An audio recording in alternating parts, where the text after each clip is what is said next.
today is a solemn day for us. You know, one of the greatest fighters, in my opinion, of all time, passed away from I don't know what, but he died. Marvelous Marvin Hagler, a guy who I tried to emulate my style after, and I don't know how good a job I did, but I would. There's never you can never copy exactly the greatest. And for me, he is my greatest.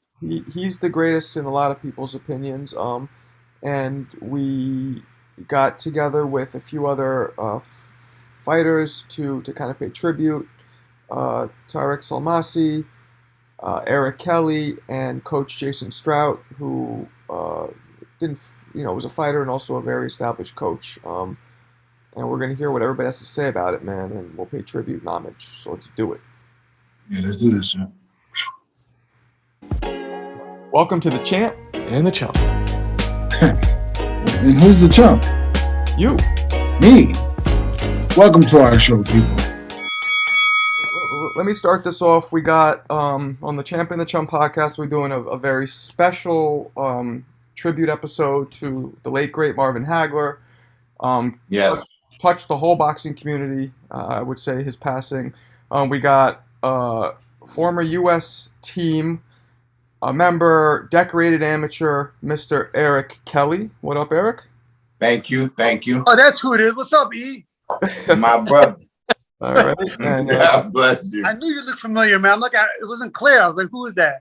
That's his brother. What's going on, champ? I see you. There How he you is. doing, Mark? We got. I'm blessed. You all right? Yes, sir. Yes, sir. Chilling. We got underneath. I'm gonna go first with Coach Jason Strout.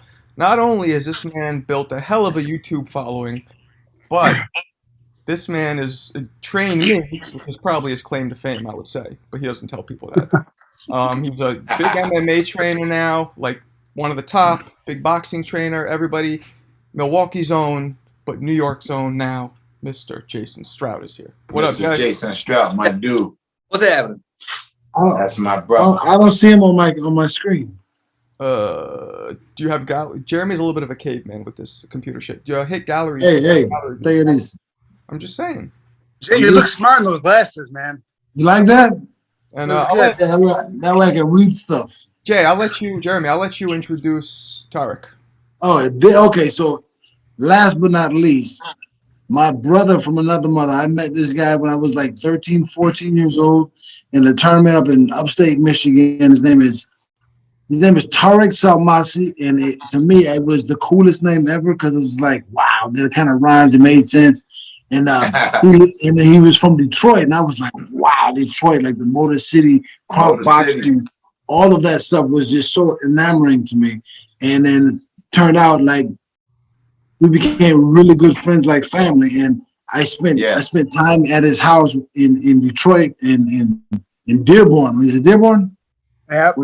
In Dearborn, Michigan, with him. So you guys were in Kronk, right? You guys. He took me to the Kronk gym.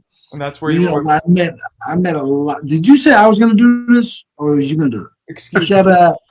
Pardon me. So took me to the Kronk gym, and in the basement, I was scared to death, but I couldn't show nobody.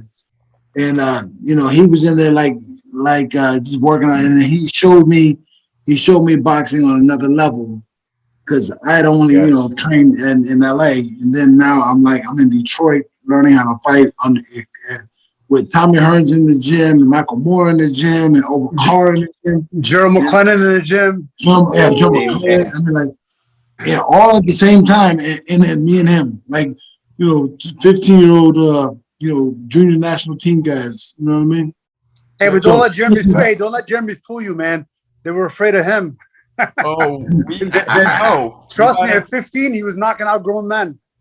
And this is my brother from another mother, Tarek Salmasi. Woo! What up, Tarek? My brother Tyreek. Good to see you. My pleasure. Yeah, for sure. So guys, man, I guess you froze, man. Let's get to the end. So normally we don't do 3 guests all with us. It's usually we just focus on one guy, and we'd love to have all you guys back again separately just to focus on you. But we kind of want to do something special in memory of Hagler. So why don't we get to it? Why don't we start with Eric? Eric, what are your when you think about Marvin Hagler, what stands out like immediately? He was mean.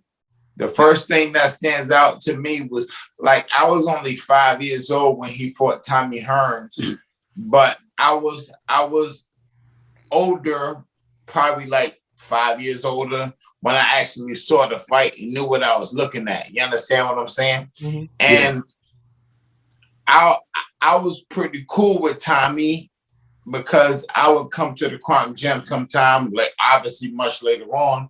I would come to the Kronk Gym and train, and so Tommy, my Tommy and Marvin, that's always been a recollection I have of Marvin Hearns. And Tommy and Marvin had that red baseball cap that said war. Yeah. When he hit that red baseball cap that said war, I said, this is a bad motherfucker. And then from there, I see the motherfucker on the 18. I said, oh, he's a gangster. He was on like, yo, he was on the 18. So my first recollection of Marvin Hagler was he's a mean dude. That is a fact, man. So same question to Jason. I guess the first time I could probably remember him was maybe on HBO when he was fighting Sugar Ray Leonard. I don't even know if I watched the fight. I must have, but I just remember liking, Sugar Ray is my favorite fighter, but I liked Hagler back then because I felt like more of the working class man, just fighter, like Sugar Ray had a lot of mouth and I didn't really understand him. I just knew, I think my mom probably made a comment or somebody that he was just he doesn't shut his mouth or he talks too much. And Hagler was like that working class kind of like, he just showed up and fought. And then, as I learned more and watched more video, like, he fought everybody. He didn't turn anybody down. He'd go fight in their hometown. And, he just brought it, man. He got in there and he fought and he just worked his way to the top. Nobody was handing him anything. I tell these kids nowadays, everybody wants everything handed to them. They want a manager to kind of guide their path. Like, man, I said, go watch Hagler. That guy created his own path. He created his own story. He made it to where he is and people know who he is because of what he did. Like, he go to Philly and fight guys in their hometown, lose and close decisions, but he just kept working and never out of shape, and fight from both stances and just fought, man. He just was in there and it was going to be a fight when you watch a Hagler fight. Yeah, man. He was no joke. Tarek, you? With Hagler, man, first of all, sad day that we lost one of the great ones. God rest his soul. My condolences to his family. My recollection when I was a kid, first thing I thought of when it came to Hagler was tough, mean in the ring, I should say, and tough, all around grit. He had grit, and he meant business. Mm-hmm. He broke my heart when he KO'd Thomas Hearns. Oh, right. Remember, he's from Kronk. Yeah. Thomas Hearns from Kronk. Yeah. And we were all pulling for Tommy. But Hagler, man, he just a tough son of a gun. And me, man, he was always business, inside and outside the ring. Mm-hmm. I mean, I always heard that he didn't want to take pictures or autographs with people. Oh. No, he wouldn't do it.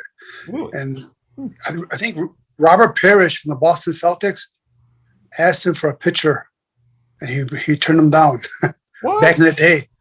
But it was known that he does that. Wow. So I ran into him. I ran into Hagler at the WBC convention. Oh, you met him? I didn't meet him. I seen him walking by. I was afraid to approach him. I wanted to get a picture with him. You know what I mean? I swear to God, I wanted to get a picture. I was like, hell no, but I ain't doing it. I think he's going to be, I was afraid. I didn't go in there. I was walked by. I was like, hey, that was it. But no, he don't take pictures of nobody, man. But I had the utmost respect for him as a boxer and outside the ring, man. He was one of those guys, which are very few guys who were able to transition to something else after boxing. He was one of the very few top-notch professional boxers that was able to retire and never make a comeback and do other things and never even attempt to come back. Other boxers come back because they have nothing else they know how to do, and they come back for the money or for the fame again, or the glory, whatever it is. It's hard to walk away like the way Hagler did. So much respect to him. For real. And a lot of people don't know that Hagler is Jeremy's favorite fighter. So he's what? Jeremy's here. So Jeremy, what comes to mind when you think of him? Man, I remember when the Tommy Hearns and Marvin Hagler fight. I didn't know what was going to happen. I was a little kid. Maybe, let's say I'm 8, maybe I'm 9. I don't know. But I'm cheering. I'm rooting for Marvin Hagler, not because he just in my head was like that's the way fighters should fight. You know, I'm a little kid and I'm just like, wow, this guy, like, you know, I didn't understand the difference between southpaw, orthodox. I just knew he was fighting. You know, I couldn't figure out left hand and right hand. Didn't make that didn't matter. I was such a fan of the grit in the guy. It just seemed like he was so determined, and he was like somebody else said this, like he was like the working man's fighter. You know, like the guy he worked at the steel mill all day, and it came at night, did a smoker. You know what I mean? That kind of attitude he had, and that to me was just wow. And I remember one last thing before I get off. The Sugar Ray Leonard fight. Everybody in the whole gym. And, you know, my dad had the fight on the TV, and, you know, like 30, 40 people watching the fight, and everybody was going for Sugar Ray Leonard, and I was the only one in the whole gym that was cheering for Marvin Hagler. And when that decision came about, it broke my heart. And then when he walked away, I was like, then that in itself broke my heart, but I knew that was the best thing for him to do. Wow. So for me, the one thing I think about, and I think of Hagler, is we always hear that boxing, and all you guys have been fighters, boxing is, I would say 90%, 10% physical, 90% mental. Would you guys agree as fighters? Pretty close, Yes. Yeah. So Hagler was the guy who epitomized, man, that his determination, his like Eric said, that meanness, that will to win, man. I think that played so much in how successful he was, and that's what I think about when I always think of him, is like that determination, you know, that chin. I mean, I think, you know, having a good chin might be physical, but also I think a lot of it's mental. You know what I mean? It's like, no, I'm not. I think what he said, he goes, he's gonna have to hit me with that fucking ring post to knock me out before he falls hurt. You know what I mean? So that's that's what I think about when I think of Hearns. So let me ask you guys a question. This is just a Hagler, Ray Leonard. Who do you think won, each of you? Sugar Ray, man. Sugar Ray, I think. Okay. Jason. Yeah, I mean, I've watched it numerous times, and you can watch from different angles. You can watch it, you know, just watching what Hagler landed, and Sugar Ray I think the thing that made that fight was Mugabe. I think Sugar Ray saw him fight Mugabe, and he lost a little something in that fight. You know, I mean, he fought a guy that was knocking everybody out, and he took punches from the beast, and he came through and got him out of there. And I think that fight took a lot out of him. I think if that fight wouldn't have happened, they would have fought. Might have been a different outcome, but I think that took a little bit from him. And then Sugar Ray knew how to steal it right at the end. You know, he knew how to turn it on. He knew how to get the judges to look at it. He knew how to throw that flash and just do just enough to edge by each and every round. You know, because you think of the moments of the fight, and I always just think of that shoe shine, hitting them low, and just those moments in the fight that stick in my head are Sugar Ray Leonard's attacks, those fancy flurries, and I think that's what won him the fight. This is interesting. Okay, so Eric and Jeremy, who do you think won that fight? I thought Hagler fucked himself up in the fight against Leonard, because Hagler came out trying to fight orthodox. Yeah, you understand what I'm saying? So Leonard, like, you're not gonna get away with that with a guy as intelligent and skilled as Sugar Ray Leonard. You understand what I'm saying? So that let me know right there that, okay, Sugar is in Hagler's head. Sugar fought his fight. Hagler didn't fight Hagler's fight. You understand what I'm saying? Yeah. And he was able to make Hagler mad. He was able to make Hagler mad in that fight by doing the flurries in the last minute of the round and the showboating, winding the arm, and some low blows. He was able to get into his psyche. So he outsmarted Hagler in that fight, and he was able to make him miss and make him pay. Sugar Ray Leonard was off. People don't understand. Sugar Ray Leonard was out the ring 2.5 years, about 3 years. No tune-up. Then he came back and fought Hagler. Mm-hmm. Like Jason said, he saw the Mugabe fight. Mugabe had 100% record, 20-something wins, 20-something knockouts. You understand what I'm saying? Mm-hmm. And so he fought Hagler, and then Hagler beat him. Hagler got rid of him. And then Sugar's at the fight. Couple years earlier was Sugar's last fight. You understand what I'm saying? So he had figured a lot out on Hagler. Said, I'm gonna beat this guy mentally. He was already in Hagler's head. So Hagler came out trying to fight orthodox. Like, come on, what are you doing? You don't do that against Sugar Ray. You gotta fight your fight, the best you ever fought your fight. You can't become somebody new. Mm-hmm. So you give it to but it's not brand new for Marvin Hagler. Marvin Hagler was fighting. It's brand new. It's brand new if you in the ring with a guy is intellectual as Sugar Ray Leonard, because it ain't brand new against a lot of these other guys that were champ. But a guy is pristine and intellectual and primed as Sugar, not prime, but like prime in the sense of skilled as Sugar Ray Leonard. You got to show Sugar more respect than that. You got to show. I think he was just trying to show. I think he was just trying to show Sugar Ray something different. You know, surprise him something different. But Sugar Ray just outsmarted him. That's all. Can you show by being an Olympic gold medalist, the first person to ever beat Wilfredo Benitez? He stopped him. You feel me? He stopped Wilfredo Benitez. The first person to ever beat Wilfredo Benitez. Don't get me wrong, man. Sugar Ray. Can you show? I understand that. Can you show Sugar Ray Leonard something different? You feel me? No, I know that. I bet Duran showed him something different. Duran did that, but that's Roberto Duran. Yeah. That's Roberto Duran. That's a different. I want to hear what Tarek said. What'd you say, Tarek?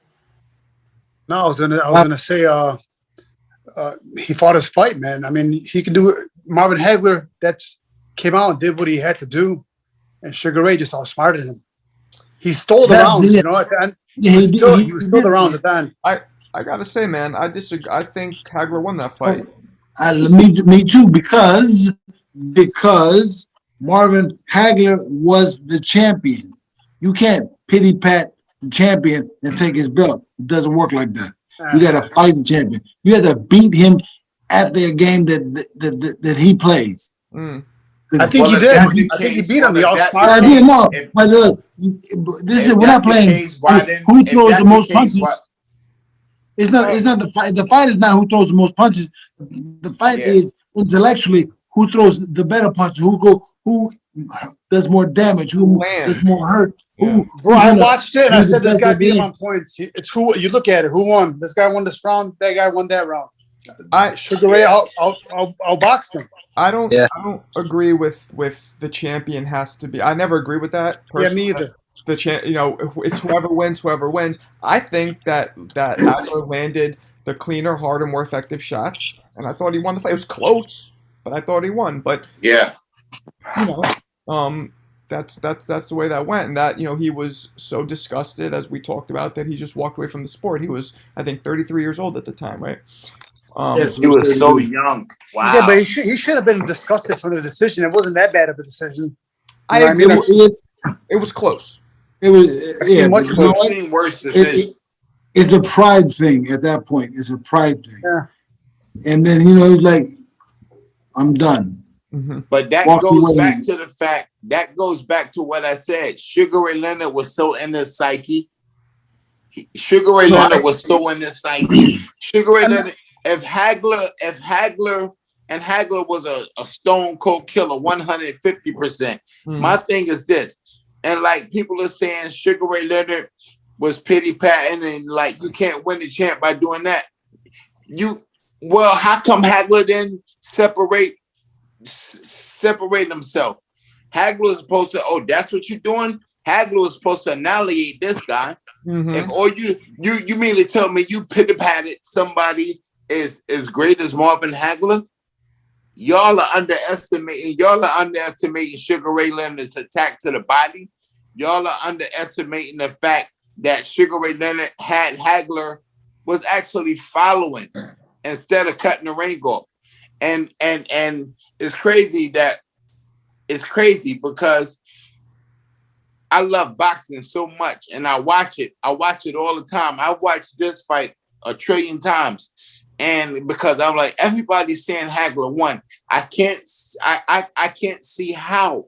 Well, I agree with Eric. How do you mean to tell me this man ain't fought in 2 years and he pity patted you? You supposed to get rid of him. I think what Eric's trying to say is, I think what he's trying to say is, Hagler should not allowed Leonard to fight his fight. Yeah. He should have fought. Hagler should have been able to fight his own fight. I agree there. Yes. I thought Hagler won. Yes, correct. Yep. He was definitely Leonard was definitely in his head. Leonard definitely controlled the energy of the fight, right? But that's what makes great fights. I think when I think of Hagler too, can you guys think of another fighter in history with a better chin?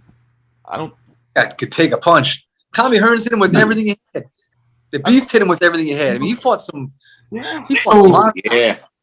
And you see Tommy Hearns in the gym. I mean, when he was training for Hagler, how did that look? Well, you remember? We did. He had some good sessions. He trained a lot of that for that fight.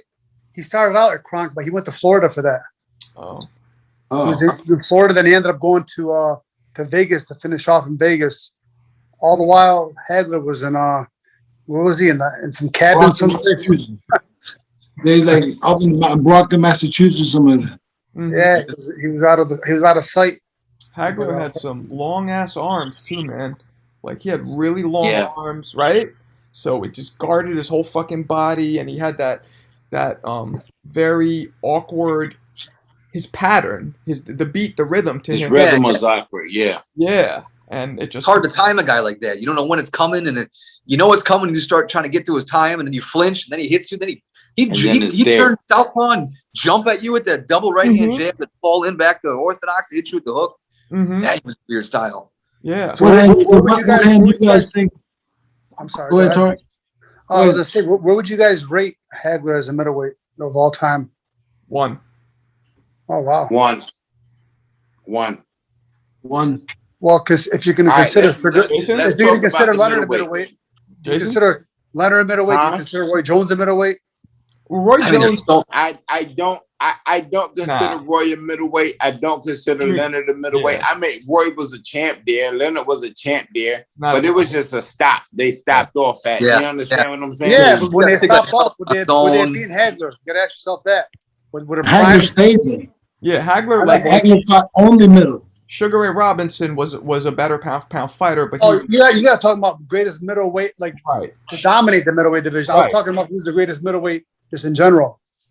Like who would have won at middleweight? Roy Jones versus Marvin Hagler. Oh, Roy would have beat him. Roy would have beat him. And then Hagler's not the greatest middleweight. Well, you better throw down. You lucky you're in Detroit, motherfucker. But Roy wasn't Roy fought it. Styles make fights. You know who would have gave Marvin Hagler a lot of problems because of the style? James Toney. Yeah, there you go. Yeah, I agree with that. Eve, what'd you do? You read my mind, man. Yeah, but shit, James Toney. Hey, Tyreek. We know the sport, baby. I sparred a lot of rounds with James Toney, man. The guy was incredible. You started him at 60? You started him at 60? I sparred him when he was middle. Remember I turned pro with Jackie in 92? He was middleweight champion during those times, 93, 94. He was at 60, 65? 60, 68 before the Roy Jones fight, 60 to 68. Yeah, I sparred with him when he was a heavyweight. It was easy. Well, because you were hit like a truck, and he naturally wasn't a heavyweight. So yeah, but the dude, I mean, we're getting a little off topic, but dude, James Toney can fight his ass off. I mean, there's no. Okay, you know what's proof of? He's right. You know what's proof of that he can fight his ass off? At heavyweight, he was still dominating. Yeah, and being all fat, he beat the shit out of John Ruiz and Holyfield. I know Holyfield. He won the title at But and he won the title at heavyweight. He got stripped of it, but he won the title at heavyweight. But I think and that was a fat James Toney. Just think if he stayed in shape, how great he would have been. Marvin Hagler beats Toney at 60. I got a question. That's a great fight though. I ain't gonna lie. Nah, Because one thing Marvin comes in, Hagler doesn't beat Hagler Tony. comes at you. That's what Tony James Toney does. wants you to do. He does that shoulder roll and counters. I I think Tony's skill would have been Tony- too much. You never So you saw think- nobody really touch Hagler to the body like Tony did, like Tony would. That's I true. can't say, I think Tony got Hagler. I'm sorry. You couldn't get to it. It was like a short body. Yeah. Yeah, you're right. You're right. It was long arms. Yeah, You're right, it was. Jason. I He think had like no torso. He was I think Roy Jones is the only guy to beat, but Roy Jones naturally was really 175, 168. So what natural career-long 160-pounder could have beat Hagler? Not Bernard Hopkins. Hagler would have beat Hopkins. Yep. He would have chopped him up. He would have stopped him. He would have stopped yeah. him late. It wouldn't have been early. It would have been late. Triple G, Canelo, what? No. Triple G, nah. No, Triple G, nah. I don't think so either. But I'm just throwing it out there. Canelo, nah. Jeez. So you want You know straight what? 60? If somebody, and listen, I'm not a Canelo fan at all. I hate him. I hate him Vicious, with right? every ounce of hate in my blood. But let me tell you something. If Canelo was a clean fighter and he fought Marvin Hagler, he would have gave Hagler a lot of hell. Clean meaning steroids? Yeah. Okay. I thought you meant clean as in like bumping it. I thought you Nah, what I mean is because you beat Canelo with your feet. You beat him with your feet. He's flat-footed. Yeah. I'm not Marvin Hagler, but Canelo Alvarez has supreme upper body, make you miss, make you pay body. He's amazing at that. Mm-hmm. And I don't like him at all, but he's amazing at his upper body movement. I think, but I can't say he would have beat Hagler though. No. Hagler was not as Hagler was. I don't not know. that Hagler would have walked him fast. down. Man. Yeah. Hagler would have walked him down. It wouldn't have been. It wouldn't even have been funny for Canelo. See, that's what I think. Walking down. Nah. Jason, you're a real historian of the sport. Anybody you can think going further back could have made. I was trying to think. I'd like to see him against Carlos Monzon because it'd be kind of fun because Carlos was always on the back foot with that long jab. He also was very unorthodox, but I think Hagler would have walked him down. But that would have been a fun one to watch. Mhm. I don't know. I mean, He would have bullied my zone. yeah, I think a guy with good feet gives him problems. Like a good boxer. And I'm trying to think of a good. Jose Napoles was smaller, right? He was a welterweight. So you think movement is a way to beat Hagler? Yeah, I mean, you got to be on point because he's going to run you down. I mean, most people that try to stand there and trade with him, he caught him on the inside. I feel you got to counter him as he comes in. That's why we're talking about James Toney. Like as he comes in, you got to catch him with those, shoulder I feel roll. like James had problems. That's like, crazy. The man died yesterday. We talking about how to beat him today. But we're talking about how to beat him about a respect. Kickboxing. Yeah, it's a respectful. He's Out of right. respect. Jeremy's right. At the end of the day, like we're all fighters. We know what it is to win. We know what it is to lose. We know how it is to get a draw. So, and then what we got to do? Everybody talk. Everybody's gonna talk. Everybody's gonna talk about it. Man, the funeral ain't even happened yet. We talking about how to beat him. Wow. Hey, you know what? That's a compliment. That's we right. ain't That's talking about. because nobody. And you got some good people in there talking about it too. That's true. Mm-hmm. but then you got to think of size-wise, like him compared to like Jermaine Taylor or a Kelly Pavlik or a Hopkins. Like they were big. Mm-hmm. Like Yeah, like they were They're big. taller. Yeah, much taller. middleweights back then were, what was he, like 5'8"? Yeah. Like Five Hopkins, nine, what? 5'8". Yeah. He's about 5'10", maybe. I think. Was he? Yeah. Maybe 5. Yeah, I know he wasn't tall, but nobody was tall. Like the Hampshire was short. They were all smaller Yeah. middleweights. I mean, now like you said, like the era of the Hopkins, the Kelly Pavliks, the Jermaine. There's some big dudes, man. There's some. Those are big Tommy dudes. was Like big, Triple but G's, Triple G's a tall dude. 5'10", yeah. right? Triple G like 6 feet tall. What? Is he? 5'11". 5'11". He looks like he's small. He looks small. Eric, you met him Nah. in person? Look it up. About 5'11". Yeah. But they were Shit. there's so, like back then, like Hagler would weigh in under the middleweight limit all the time, 58, 59 and a half. Like now they're Yeah, cutting but so much. 160. we had Hagler- Hagler as the champion, and we had all these other guys, Mugabe and Hearns, all these other guys that underneath them that could fight. Like any one of them could have been champion any day. So James Hard Rock Green. Yeah, I mean, how many guys? I mean, is that middleweight division stacked up like that now, or is that somewhere else? I don't know, man. If you want to talk about today's middleweights, David Benavidez, man. Whew. He's a killer. You saw him Another last He's night. gonna beat. He's gonna beat Canelo. That's the guy's gonna beat Canelo. I don't think he'll beat Canelo. Oh, Possible. shit, crazy, bro. He's only Let 24 me tell years you old. what He's still happened. getting Yo, better. Tarek. So earlier I was talking to Danny Garcia and I was having the same conversation with him. I said the reason why he won't beat Canelo is because, like I said, they both stand in mud, they flat-footed, and Canelo has impeccable upper body movement. He makes you miss and make you pay. David Benavidez is tall. Canelo is short. If Benavidez bends his knees to get down there to try to touch Canelo to the body, he's That's going to more get tough. fucked up. Yeah. He's going to get fucked. You can't bend your knees and think you're going to get down to Canelo's, to his territory, and it's not going to happen like that. He's going to put himself there to get caught. Canelo's going to slip, counter, make you miss, and make you pay. Benavidez cannot beat Canelo Alvarez. Boo Boo Andre can. I don't even know who that is. You don't know who Boo Boo Andre is? I don't know From anybody. New England. Andreda. yeah, I don't know Boo Boo. which is sad. I know Yo. No, hold on a second. No, say what's his full name? His real name? Demetrius Andre. Oh, yeah. I know that guy. I I know know that that. Boo Boo. Yeah, well, everybody call him Boo Boo. I'm not calling him Boo Boo. Hey, boo boo, you want a big new basket? You know, Yogi Bear. Hagler had that, you know, so people always talk about Tyson, right, in the mid 80s, but Hagler had a similar fucking intimidation, right? We should talk about that. Yes. Like, the way he looked, the way he carried himself, and his eyes, you know what I mean? And it was sincere. You know, we've all been in gyms where some people talk, some people just look at you, you're like, okay, I know you see it in the eyes. And Hagler It's had real, yeah. You see it, he's real. But He was mean. and determined.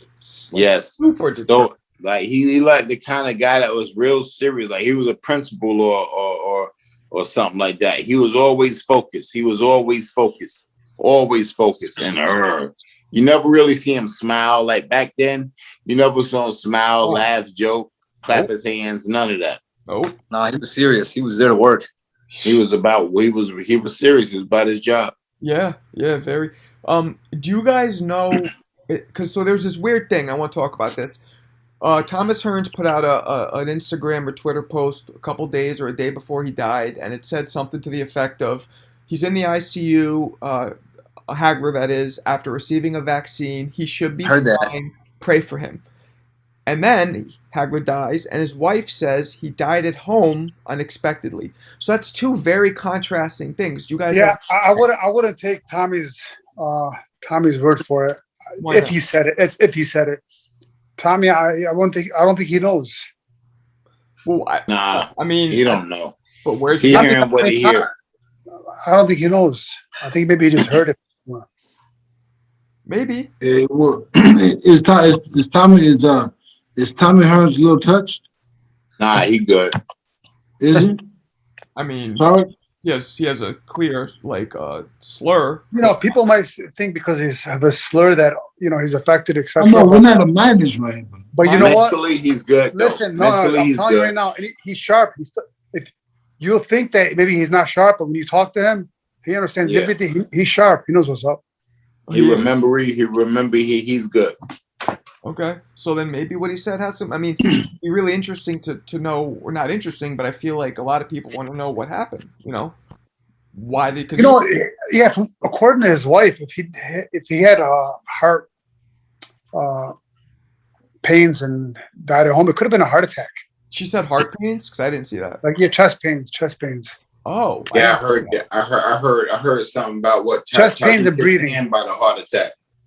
So chest pains and Well, breathing at home. If you got corona and you're that bad, you're gonna be in the hospital. If you're at home, you have chest pains and you can't breathe, it could be a heart attack. But we'll wait and see to find out. Yeah, Because according to Hearns, he took the vaccine and it happened from the vaccine side effect. that's what Hearn said. He said Yeah, that. so I just took the vaccine. I took the second shot Yeah, a couple of days ago. Yeah, it doesn't make sense that, you know, if he'd be in an ICU and then he would die at home unexpectedly. Yeah, but he comes from that era too. Like my dad had a heart attack and he just kept working until he went home and thought he had the flu. Like, but you know what I mean? Like he comes from that. He's got that mentality that doesn't go away. You're like, I'm just gonna push through it. I don't know, but he seems that type of guy. Like I can get through this, and then Yeah. you know, fortunately, you know, but you know, he's just kind of like, I'm just gonna deal with this. He doesn't seem like the kind of guy who's gonna run to the hospital if he's feeling all right. He's one of those hard kind of guys, you know. Yeah, and if you took the Makes sense. vaccine, it's not gonna kill. It's not gonna kill you. It'll get you sick a little bit. Yeah. I got sick on Wednesday. I took the Yeah. shot Wednesday. On Thursday, I was out for the day. But then Friday, What I was happened? Like you was feeling bad. What happened, Terry? no, I'm talking about the vaccine shot. Oh, with me? Yeah, but how was you sick? Like what happened? Oh, Like, bro, let me tell you something. I took the vaccine on Wednesday. I got up on Thursday. I was like, oh, a little groggy. And by the afternoon, I was hit up, man. I had chills. I had heat wave, heat flashes, chills, headache nonstop. I was like, what the hell's going on? I felt like I had a hardcore flu, right? Like, there's no way I'm gonna be better tomorrow. But like tomorrow, you're better. I'm like, there's no way, man. I'm out. I woke up the next day like a brand new man, bro. Like it was like a dream. It was like a dream. Wow. So you actually, you know, when you're feeling sick, it's working. The antibodies are forming. So Yeah. you actually feel like, man, something's forming. Something's going on inside of me. It's happened so fast, man. The next day, Yes. boom, it's just gone. Do you guys think that Hagler being from that era would have? Do you guys think that fighters from today's era are better than fighters from that era just because of a lot of different things? Or diet, The nutrition. only person I think is no, I don't. To answer that question, no. But the only person I think that would kill it in that era is Roy Jones Jr. He's the greatest fighter, in my opinion, of all time. In my opinion. Yeah, well, I say Sugar Ray Leonard number one and Yes. Roy number two, but I would put Roy number two. I could put Roy number one. Yeah. But Sugar Ray Leonard resume is just Yes. Yeah, I put Sugar Ray. you can't compete that. I put Sugar Ray number one as well. I've always said that. But Roy Jones, I can't put him top five because he tarnished his career by getting out over and over again. Yes, and I feel like that's very unfortunate because you still can't take away what this man did before that. I mean, nobody has ever had that kind of skill that I've ever seen. Nobody, not Sugar Ray Robinson, nobody. Just Tyreek, you're a fighter. You're a fighter, Tyreek. You understand what I'm saying? And if you know, you know. If you know, you know.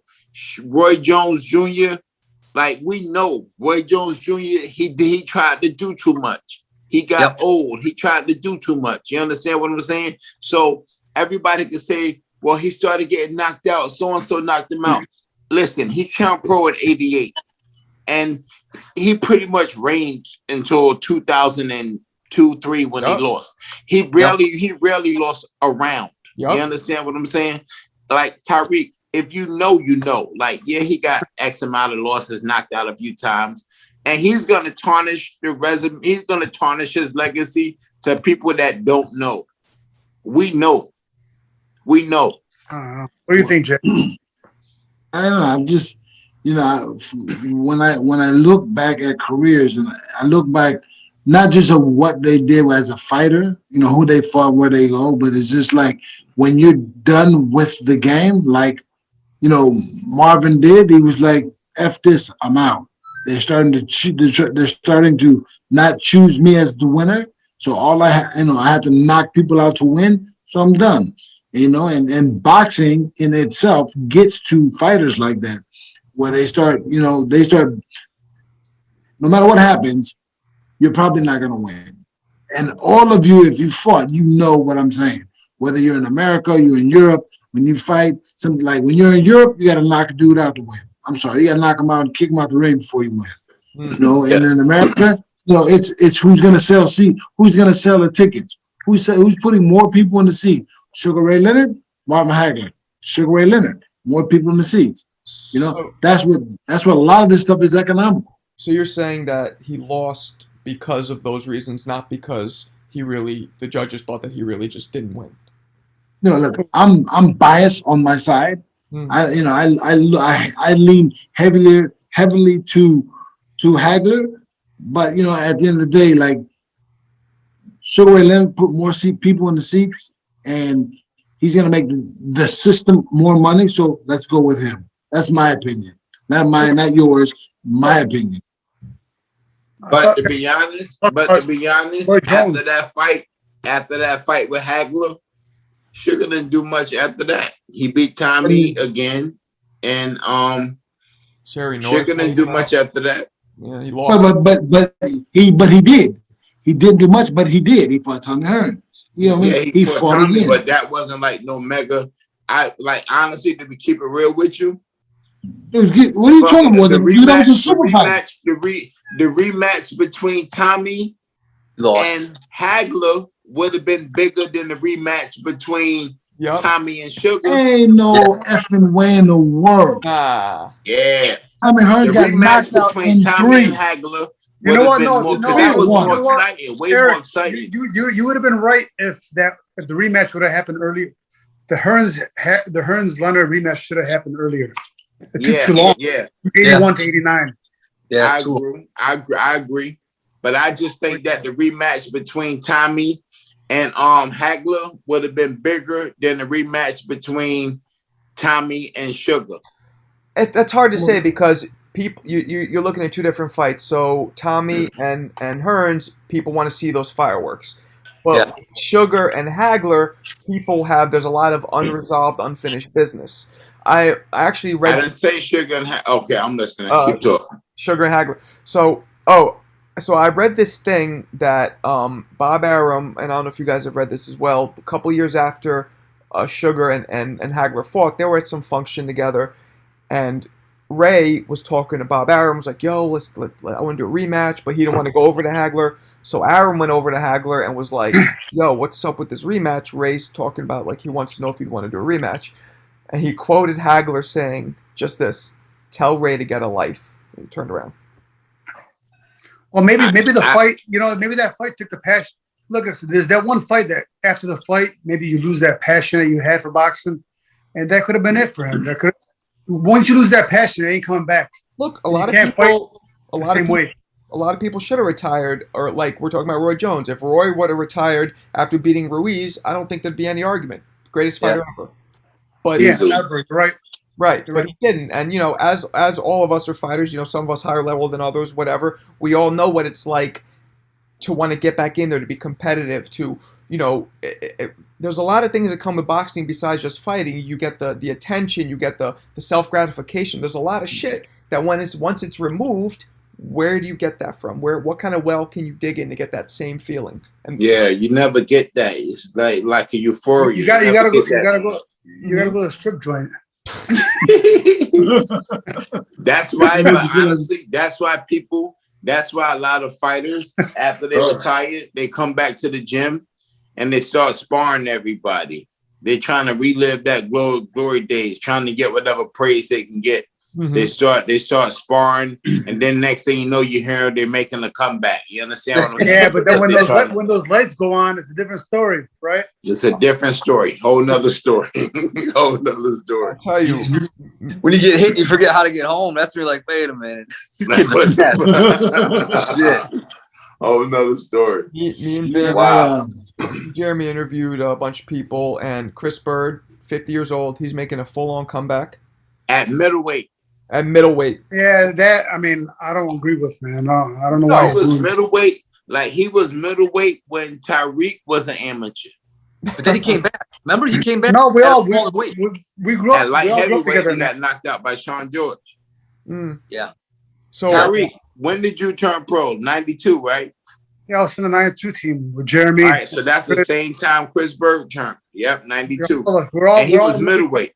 We were all Olympic trials together. Yeah. But I knew Chris from back when we were kids. He's from Flint, Michigan. So we grew up in all the silver gloves, the Junior Olympics, and way from back then. He was always, I used to live on Miller Road. Yeah. The junior fight at 132. Then he's got older. He was at 165. Well, what happened was, I think the Roy Jones Tyson fight kind of rejuvenated. And Got this guy. Mm-hmm. But people are saying, but yes, that Roy Jones and Mike Tyson, like sparring match, opened up the doors to a lot of older fighters going, I could do that, and people and like tell you the truth, I thought that was the dumbest shit ever.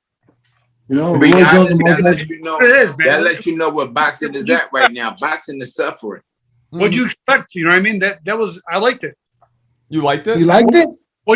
I thought if anything, Roy Jones was embarrassing. He didn't get in shape for that. He didn't try to get in shape.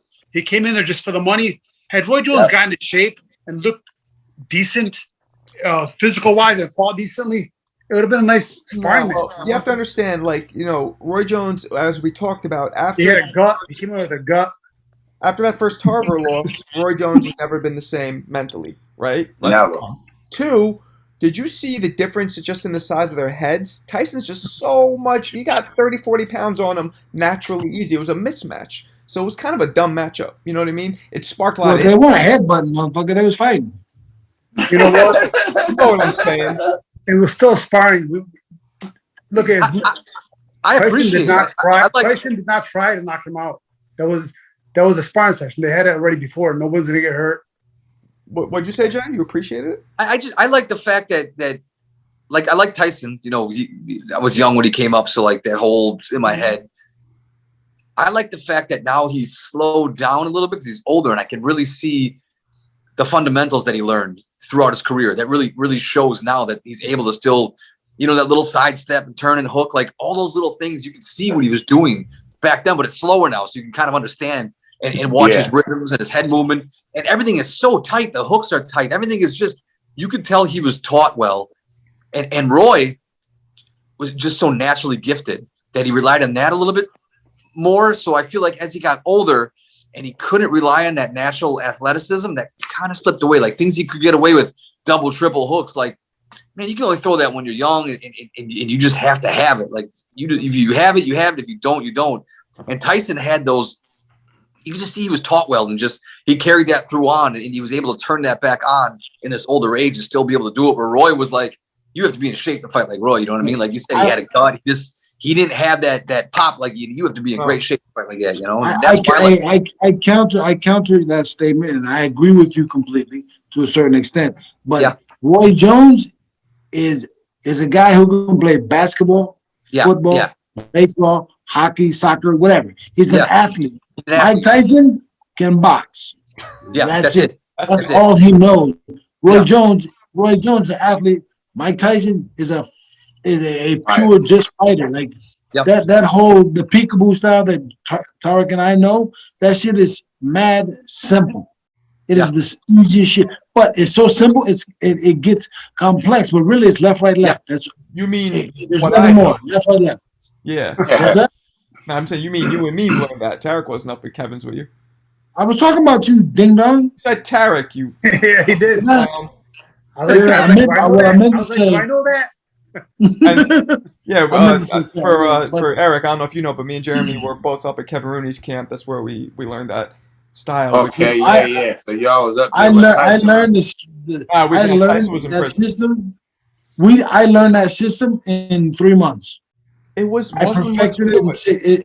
It's so fucking simple. Yeah. And it is purely for guys who are non-athletic, but you know me. So you can just teach it.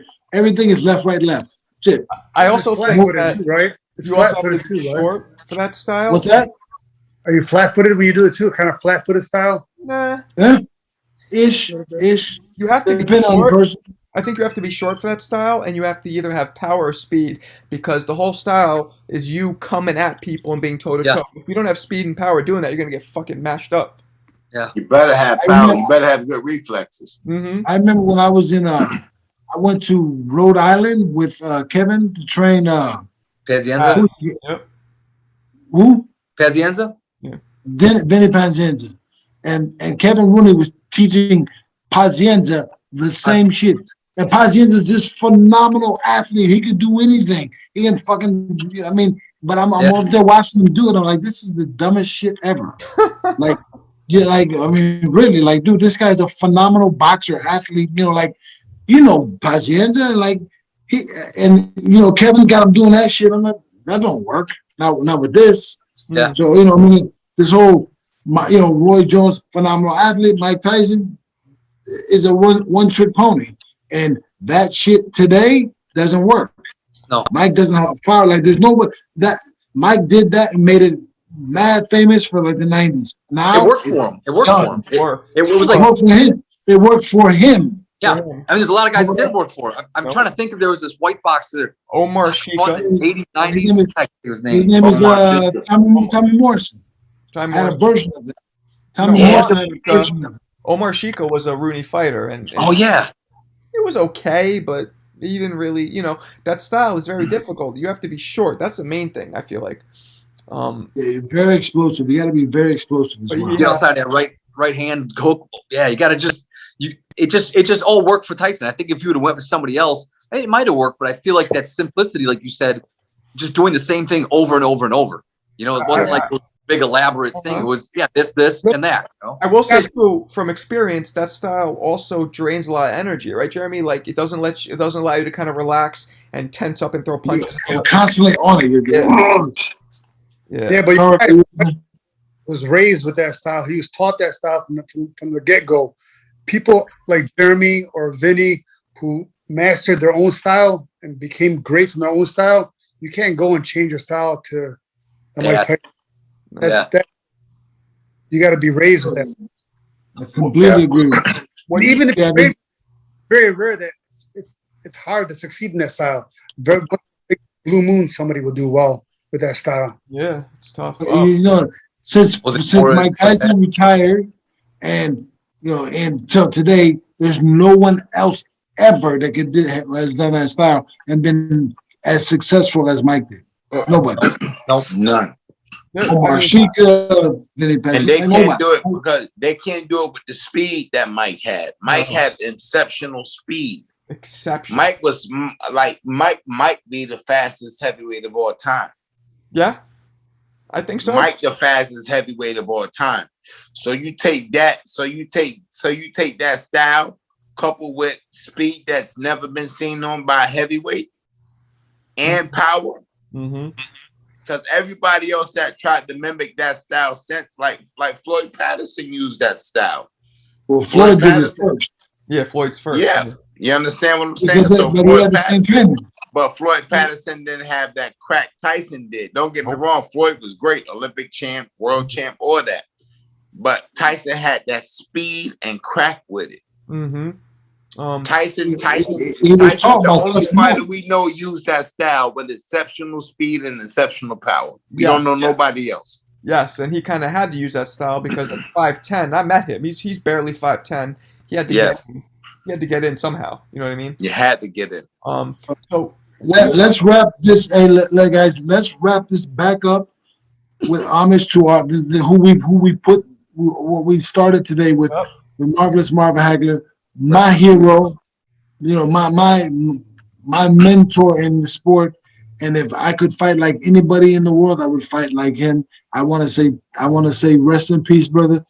I love you. I miss you, and I hope that I see you again in heaven. oh. God willing. Rest in peace, brother. God bless him. Yeah, man, it's gone way too soon, way too soon. And He was in Italy, correct? He was in New Hampshire. New Who's Hampshire. that, New Hampshire? Yeah. Oh, he wasn't in Italy? Nah, he was a long time ago, but he was back in the States. What do you guys think? And there's a Marvin, and I'm gonna go back a little bit. Marvin Hagler against either a Jake LaMotta or Sugar Ray Robinson. Oh, that's He beats both. Those guys are too small, man. He Yeah. beats both. Not as skilled. No, they were 160. I mean, granted. I think when it comes to that era, though, like 80s, 70s, 80s, 90s, you can fight each other. But going back to the 20s and 30s, 50s we've and 40s, evolved. We evolved as humans, as athletes. It just they was doesn't too compare. flat-footed back then. Like Tariq said, we evolve.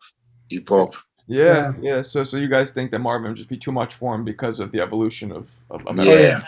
I would have So who I would have liked to see Marvin against a fighter like Michael Nunn. Oh yeah, I was about to say him. Slick Michael left. Nunn was another slick, bad. Slick Michael left. Nunn was another slick, bad. Hmm. You know, Not Long, all that pop, long. but good. we're gonna get Nunn on Yes. our podcast. Actually, we're gonna get him soon. I don't know. I guess after Nunn lost to Tony, what really happened to him? I think he was done after that, man. He just kind of walked Yeah. away. Yeah, he Was just never the kind of same. gave up and Yeah. Well, gave Hey, up. man, sometimes that loss, you lose that passion, you're done. Sometimes that loss gives you more passion. Happens Yeah. different to everyone. Nigel Ben. Or Yeah, Eubank. that was whoa. So see, listen. Marvin Hagler versus Gerald McClellan, Yeah. Julian Jackson, Nigel Even, Ben. yeah. Gerald. We missed out on a lot of great men. Marvin Hagler, wow. yeah. He retired so soon. You know, and the thing with him is, you know, he fought Roberto Duran, fought Ray Leonard, he fought Hearns, he fought Mugabe.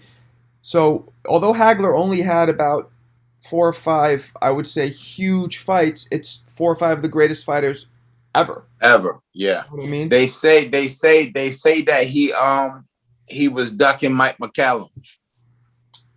Well, what we're gonna say is that he fought everybody he was supposed to fight. Yeah, then let's wrap this up, guys. It was great talking to all of you. I God will bless. have all you guys back. We'll do just a one-on-one. You know what I mean? We'll have all you guys separately on the podcast. Thank you so much for joining us. And yeah, that's it, man. Be safe. God bless you. Thank you. All right, so guys. much Thank you, for having man. me. Thank you for having me. Cheers, man. Appreciate your time, man. Have a good Yeah. night.